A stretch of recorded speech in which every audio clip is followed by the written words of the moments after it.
फरवरी 2026 गाजियाबाद की एक सोसाइटी में आधी रात का सन्नाटा, ऊंची इमारतें और अचानक नीचे गिरती 3 मासूम जिंदगियां।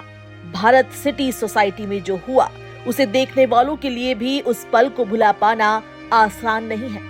9वीं मंजिल से कूदने वाली 3 नाबालिग बहनों के आखिरी पल एक पड़ोसी ने अपनी आंखों से देखे, लेकिन चाहकर भी वो कुछ नहीं कर सके। आज भी उनके शब्दों में पछतावा और दर्द साफ झलकता है। सोसाइटी के सामने वाली इमारत में रहने वाले एक युवक बताते हैं कि रात करीब 2 बजे उनकी नजर अचानक सामने की बिल्डिंग की खिड़की पर गई। वहां तीनों बच्चियां खड़ी थी। उनके मुताबिक वे खिड़की के पास झुकी हुई थी। उस पल उन्हें अंदाजा नहीं था कि ये महज कुछ सेकंड का सन्नाटा है, जिसके बाद सब खत्म हो जाएगा। उन्होंने तीनों को गिरते हुए देखा।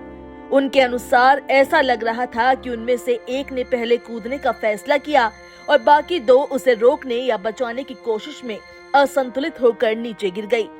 वो कहते हैं कि सब कुछ इतनी तेजी से हुआ कि समझने का मौका ही नहीं मिला। मैंने सामने से तीनों को जंप होते हुए देखा है। मुझे कुछ इससे पहले कुछ मुझे समझ में आता कि मैं बुलाऊं, आवाज दूं, ये सारा इंसिडेंट हो गया। मुझे कुछ एबनॉर्मल सा दिखा था कि मतलब वो जो गिलास है, बालकनी है, उसके ऊपर बैठे हुए थे। वो बार बार बैक साइड से गिरने की कोशिश कर रहे थे और दूसरा उसे पकड़ने की कोशिश कर रहा था।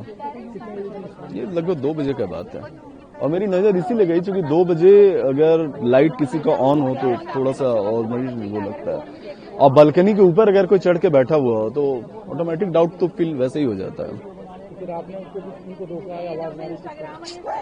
इससे पहले कि समझ में आता ना, ऑलरेडी जंप कर दिए थे। प्लानिंग एक की थी। मुझे तो यही दिखाई दे रहा था कि प्लानिंग एक की है और बाकी जो है उसे बचाने में गिरा। तो फिर जब आपने देखा, मैं जस्ट आया नीचे, मैंने पुलिस को कॉल किया, एम्बुलेंस को बुलाया, मैंने सारे को तुरंत जस्ट इन्फॉर्म किया। ऊपर फ्लैट में गए आप, देखा जाके? नहीं, मैंने कभी फ्लैट में नहीं गया। ये भयावह घटना रात करीब 2 बजे की बताई जा रही है। पुलिस की शुरुआती जांच में सामने आया है कि तीनों नाबालिग बहनों को कोरियाई ऑनलाइन गेम खेलने की लत थी।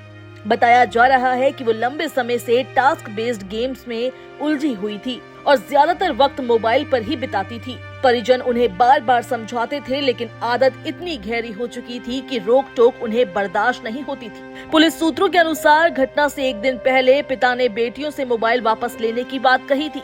माना जा रहा है कि इसी से तीनों बेटियां बेहद आहत और गुस्से में थी।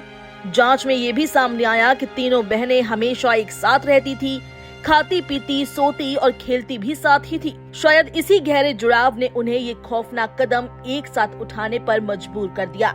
पुलिस ने तीनों के शवों को पोस्टमार्टम के लिए भेज दिया है और फ्लैट से बरामद मोबाइल फोन को फॉरेंसिक जांच के लिए जब्त कर लिया गया है।